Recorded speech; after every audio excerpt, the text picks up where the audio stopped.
Wabarakatuh. Selamat sejahtera semua. Okey, cikgu nak ambil kesempatan ni untuk mengajar kamu topik yang terakhir yang kita belum belajar, iaitu persediaan memulakan perniagaan. Okey, tak lama pun, sekejap je, kita ambil sikit je hari ni. Okey, dalam persediaan memulakan perniagaan, apa yang kamu kena tahu? Yang pertama adalah akta berkaitan dengan sesebuah entiti perniagaan. Apa akta-akta yang terlibat sebelum kamu nak memulakan perniagaan? Okey, antaranya adalah Akta Pendaftaran Perniagaan 1956, Akta Perkongsian Liability Terhad 2012 dan Akta Syarikat 2016. Selain itu, kamu kena kenal pasti, nanti kita akan belajar tentang dokumen perniagaan dan juga pemasaran dan jualan. So hari ni cikgu nak cover satu sahaja, iaitu akta berkaitan sesebuah entiti perniagaan. Okey, bolehlah buka buku teks kat sini sama-sama sambil tengok dan highlight lah mana yang penting, buat nota mana yang penting. Kita masuk dulu pengenalan. Okey, terdapat 3 akta yang berkaitan dengan penubuhan sebuah entiti perniagaan. So ini wajib hafal lah. Kalau dalam soalan exam tu memang akan ada lah. Okey. Pertama adalah Akta Pendaftaran Perniagaan 1956, Akta Perkongsian Liability Terhad 2012 dan Akta Syarikat 2016. Kita pergi satu-satu. Okey, Akta Pendaftaran Perniagaan 1956 ni untuk perniagaan yang macam mana? Okey, perniagaan yang meliputi tiap-tiap bentuk trade, perdagangan, pertukangan, pekerjaan, profession atau aktiviti yang dijalankan bertujuan untuk mendapatkan untung. Okey, jadi perniagaan-perniagaan ini akan didaftar di bawah Akta Pendaftaran Perniagaan 1956. So lebih jelas lagi, dua bentuk perniagaan yang akan didaftarkan di bawah Akta Pendaftaran Perniagaan 1956 ini adalah perniagaan milikan tunggal. Takkan tak tahu lagi kan akta apa itu perniagaan milikan tunggal, iaitu mestilah dimiliki oleh seorang pemilik sahaja. Nama pun milik tunggal. Okey.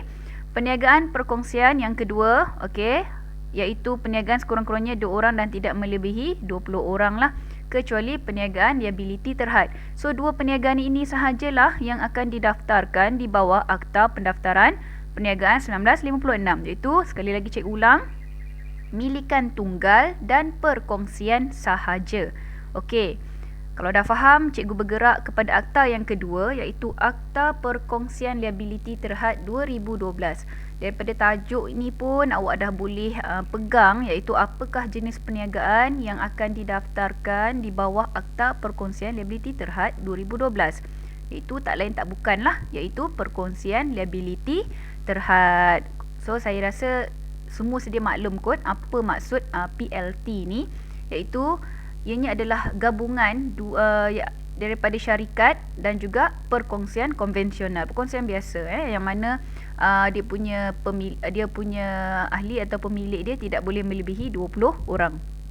Okey, boleh faham Akta Perniagaan Pendaftaran Perniagaan 1956 dan Akta Perkongsian Liability Terhad 2012. Minta ingat yang tadi milikan tunggal dan perkongsian, yang ini adalah perkongsian liability terhad sahaja.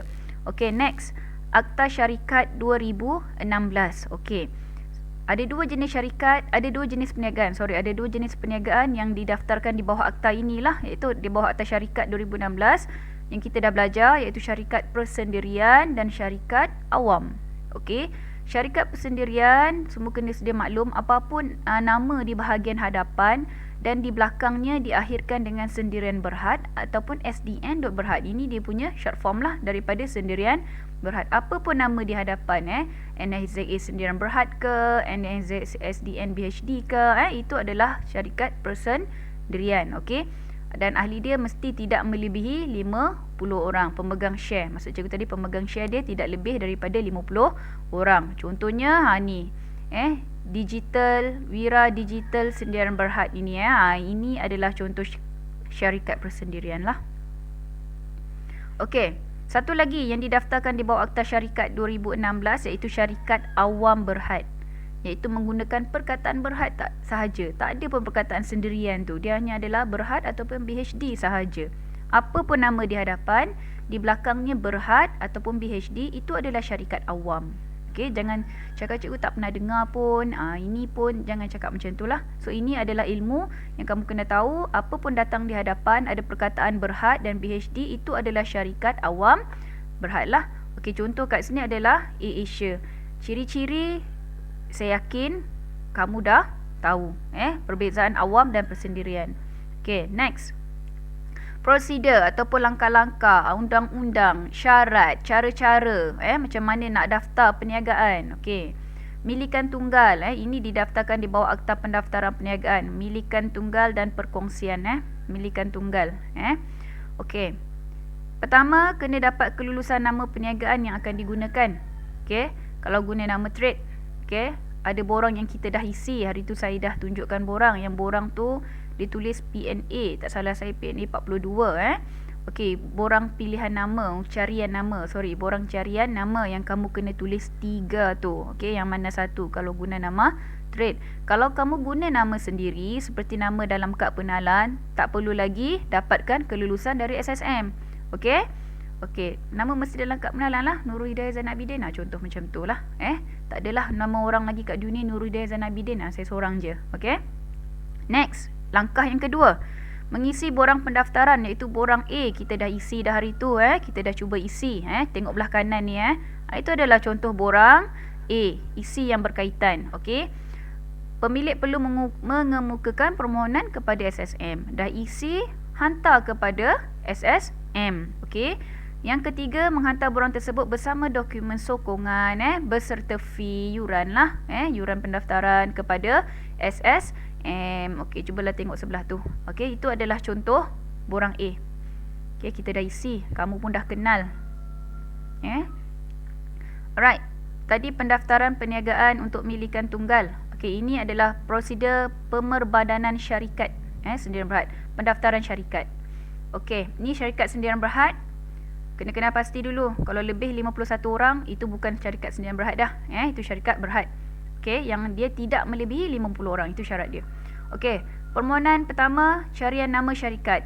Mengemukakan cadangan nama syarikat kepada SSM, sama macam tadi. Okey, kemudian kenapa nak isi? Hari tu cikgu dah bagi tahu, bagi mengelakkan berlakunya pertembungan. Jangan sampai tersama nama. Syarikat tu dah wujud, dah jalan, kamu ambil nama tu. So benda tu nak elak lah, kita nak elak. Sebab tu kita ada borang cadangan nama syarikat supaya SSM boleh kenal pasti. Okey, langkah kedua, permohonan pemberanan syarikat menggunakan borang permohonan pendaftaran sesebuah syarikat Seksyen 14 di bawah Akta 2016, syarikat 2016. Apa maklumat yang ada dalam borang? Hari tu kita tak tengok pun borang dia. Okey, nama yang perkara yang ada, nama syarikat yang kamu cadangkan, apa status syarikat, jenis perniagaan, berniaga apa, alamat pejabat berdaftar, kat mana kamu letak syarikat kamu tu, alamat pemegang saham, alamat kamu punya ahli-ahli tu kena ada. Okey, maklumat pemegang saham, maklumat saham syarikat, maklumat penyerah simpan borang dan sebagainya lah. Kalau tak faham nanti kamu boleh WhatsApp atau tanya sahaja saya, nanti saya akan jawab.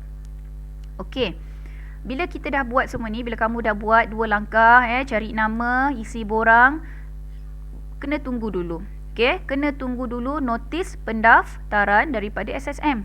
Okey, dekat situ dia tulis, dimaklumkan bahawa Green Solution Laboratory sendirian berhad telah diperbadankan di bawah Akta Syarikat 2016 dan syarikat ini adalah sebuah syarikat sendirian berhad. Okey, notis ini adalah bukti bahawa syarikat kamu telah berdaftar. Okey, bila dah keluar notis ini kelas, jangan lupa terus buat pelantikan setiausaha syarikat. Tempoh dia 30 hari sahaja. Okey, 30 hari maksimum untuk melantik setiausaha syarikat. Okey. Alright, cuba tengok dekat info tu. Sijil pembedaran syarikat boleh dikeluarkan oleh SSM jika terdapat permohonan daripada pelanggan. Maksudnya tadi awak daftar, kamu mohon, maka keluarlah notis ini. Okey.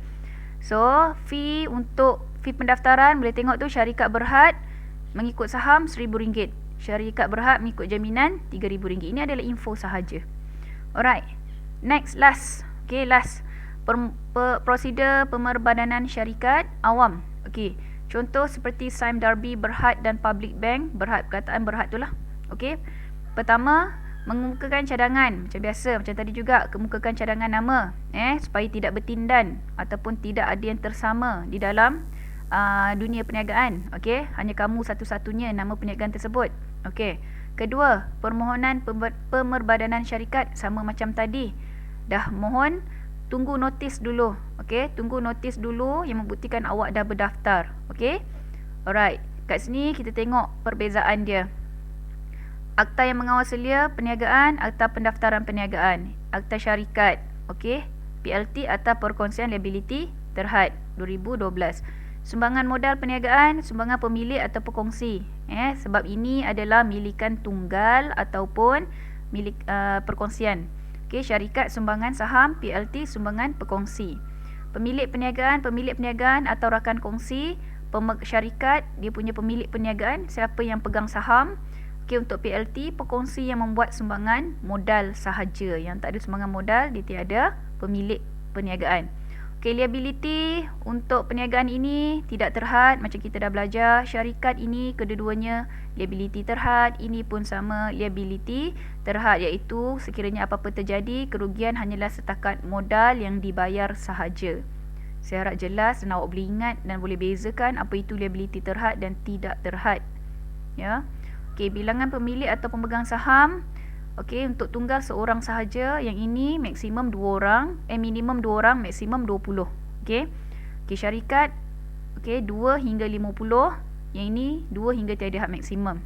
Sama awak tengok dekat sini PLT dan juga syarikat awam sama 2 hingga tiada had.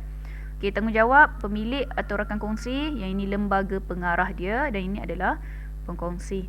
So saya harap untuk peringkat awal ataupun pengenalan kepada dokumen perniagaan ni jelaslah. Kalau ada sebarang soalan sila tanya ya. Okey, itu sahaja daripada cikgu. Sekian, terima kasih. Assalamualaikum, selamat sejahtera.